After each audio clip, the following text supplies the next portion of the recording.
Hello everybody, my name is Natalie and I'm going to talk to you about my career journey so far in implementation science with some lessons learned dotted around. Thank you for inviting me to talk to you today. I hope it's useful for you all. I thought I'd start with an early tip, which is to value the insights of your team and promote your team as they are the engine behind success. I wanted to introduce you to April Morrow today. She is my PhD student, a genetic counsellor, and all-round talented human. I ran my ideas past her for today's presentation and she gave me a few additional tips for what to include to ensure it's as helpful as possible for PhD students and ECRs. The ultimate goal is to embed new evidence into practice. And I typically write about and coordinate grant submissions, review manuscripts, scope out new opportunities and attend project meetings, work with the research leadership team and work with other divisions in the Cancer Council New South Wales, apply strategic thinking and try to make sure everyone in the team is happy. This is my typical day in the world of an implementation researcher. But content-wise, it's probably very different to a lot of other people's research, and I would say it often feels more like this. And the nature of my day and work has certainly evolved over time. My honours and master's courses focused on sport and exercise science, moving towards sport and exercise psychology. And after my master's, I started a PhD in childhood obesity back at Leeds Met. But I had a false start. There were lots of different contributing factors which caused the muddle and sent me into a bit of a spin for a couple of years, where I spent time as a research assistant, but found my way out through exercise and developed some more grit. And I took a trip to Australia. I did the interview for my second PhD in a hostel at Hervey Bay. So I spent a lot of the trip revising and then received the news that I had been selected and spent the last 2 weeks in a great place mentally. And it was during this time that I developed a real connection with this country. So back to the UK, and I started my PhD in physical activity and behaviour change with Professors Rebecca Lawton and Mark Connor, who were amazing. It was here that I developed so many new skills, including how to design evidence-based behaviour change interventions, and also learned so much about myself. I worried a lot, I cried a lot, I stressed about timeframes loads, I worried so much about recruitment of participants that my husband offered to dress up in our local town and recruit on my behalf. The thing I realise now is that a PhD is a training exercise and a test. Like most things, it will not turn out as planned, and it's really only the beginning of the journey. Given the false start, I was determined to complete in 3 years and I handed in on the due date. My Viva was a terrible experience and I didn't have a job lined up, so it wasn't the rosiest of times. But by the time graduation rolled round, things had started to work out and my now husband proposed. And so out of all of this, I learned that adversity is a good thing and that it is important to celebrate success and cherish the good times.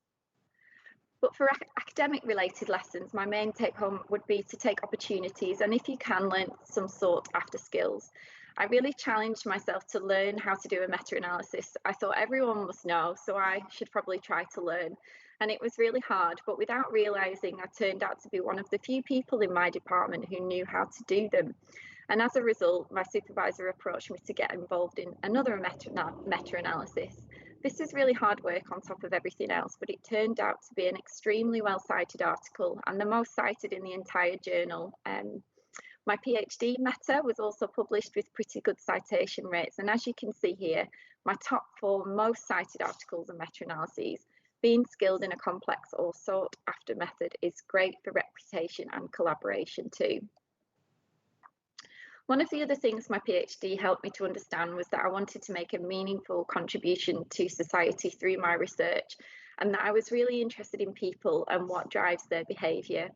Exposure through colleagues led me to research into understanding and changing behaviours to improve clinical practice for patient safety.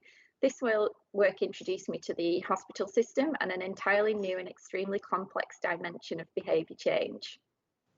I was responsible for a research project which aimed to use an evidence-based approach to support the implementation of national patient safety alerts, which aimed to reduce serious adverse events or deaths. The term implementation science was pretty new and it was only coined in 2006. I was employed to this role because I had used a theoretical framework of behaviour change in my PhD on physical activity, and I suggested I could use this framework to drive the focus of this work to drive clinical practice change. I was learning on the job, trying to understand contexts, why some clinical practices were not working as well as they should, where people needed support, but trying to apply a theoretical framework to do this. I learned so much about real world research and about hospitals. I had to be extremely professional and really know my stuff in meetings with very important and often intimidating clinicians about specifics of different types of clinical practice and pharmaceuticals, and all the time thinking about what people's challenges were from a theoretical evidence-based standpoint. I worked with the TDF and a suite of implementation principles to develop a methodology for identifying and addressing barriers to implementing evidence-based guidelines. The results we got in the hospitals were very promising. And then there were all these extra things: teaching, early grants, training courses, innovation, manufacturing, NHS consultancy. Some worked out amazingly well and some did not amount to much. It's hard to know what to pick and focus your energies on. I often went for variety to try and generate a well-rounded profile. So not all my efforts focused on publications, which were a little slower to pick up. But I collaborated well and this eventually led to invitations to publish, so it comes around in the end. And so my postdoc lessons, I think, were to weigh up opportunities, keeping in mind that some won't be that beneficial, taking on too many can lead to burnout, and some will lead to amazing things.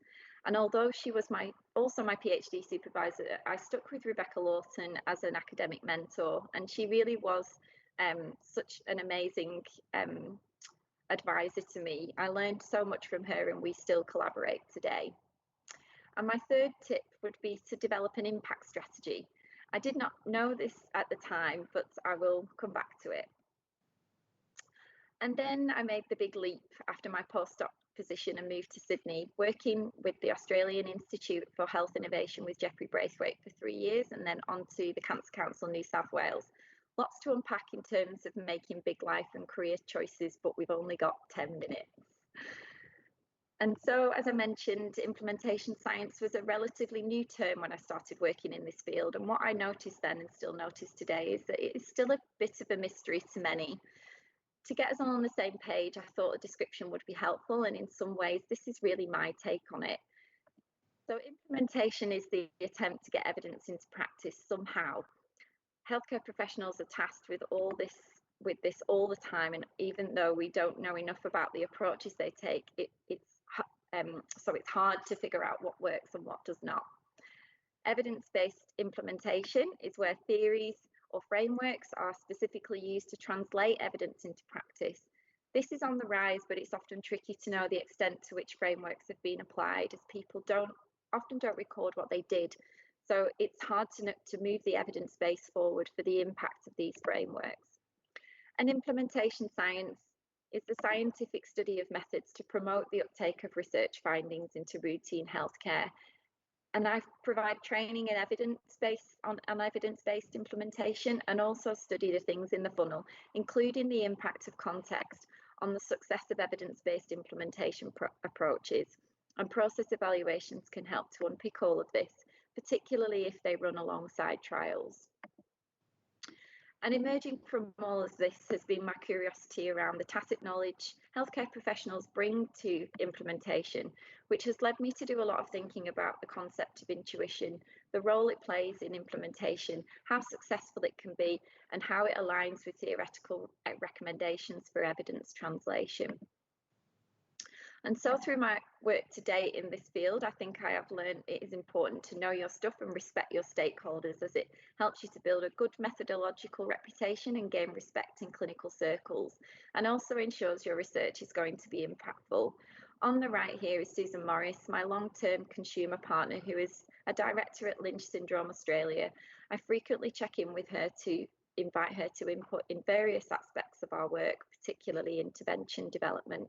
And I have also benefited from finding a clinical mentor. This is Kathy Tucker, a clinical geneticist. She helps me to navigate the healthcare system, build clinical networks, and stay sane. And since my move to Cancer Council in New South Wales just over 3 years ago, I've been working hard with methodological experts in epidemiology and statistical modelling to develop ways to fill gaps in the evidence around the cost effectiveness of implementation, because I often feel as though policy decisions endorsing interventions do not take this huge extra effort and the cost of it into account. So I'm privileged to have Karen Campbell as my manager. She is a huge inspiration. Her brain amazes me every day, and working with her has enabled me to cross into this space. And some final tips would be to be curious. If you see something interesting, explore it, ask others what they think of the concept, and consider how it will be received by academic and clinical colleagues, and how it will play out in the context of evidence-based implementation and implementation science. And finally, to develop a vision, as it helps to stay on track, identify gaps, and evolve and stay motivated. And I said I would come back to impact. This is an email from last October from one of the clinicians I worked with on the patient safety alerts. Not only was it great to see this, knowing all the hard work I did back in 2011 to 13 is embedded in the system, but it's also great to have managed to maintain this relationship with a clinician I worked with so long ago, and that she would take the time to come back to me. And finally, how valuable this kind of information is for an implementation scientist to demonstrate impact, given the ultimate goal for me is not necessarily to translate evidence into practice, but to sustain it. That takes time to measure, and having plans in place to capture that 10 years down the track is crucial, and I'm still figuring out how to do it. And how could I forget? I was asked to talk about being a female researcher with kids. It will likely not matter who you are, it will be a challenge, and you will have thoughts of guilt or inadequacy across many life areas. But in the end, it's just about knowing who you are and what you value. I didn't take much time off for maternity leave both times, and I work full time. But when I'm with my kids, I'm totally in the moment. And when I'm doing my research, I'm totally in the zone. I want them to grow up feeling loved, thinking they have a fun mum who works hard in a job she loves. So they know that the key things in life are to find the thing that they love and become really good at it so that they can do it every day, but also to have a laugh. But that's just my perspective. Thanks for listening today.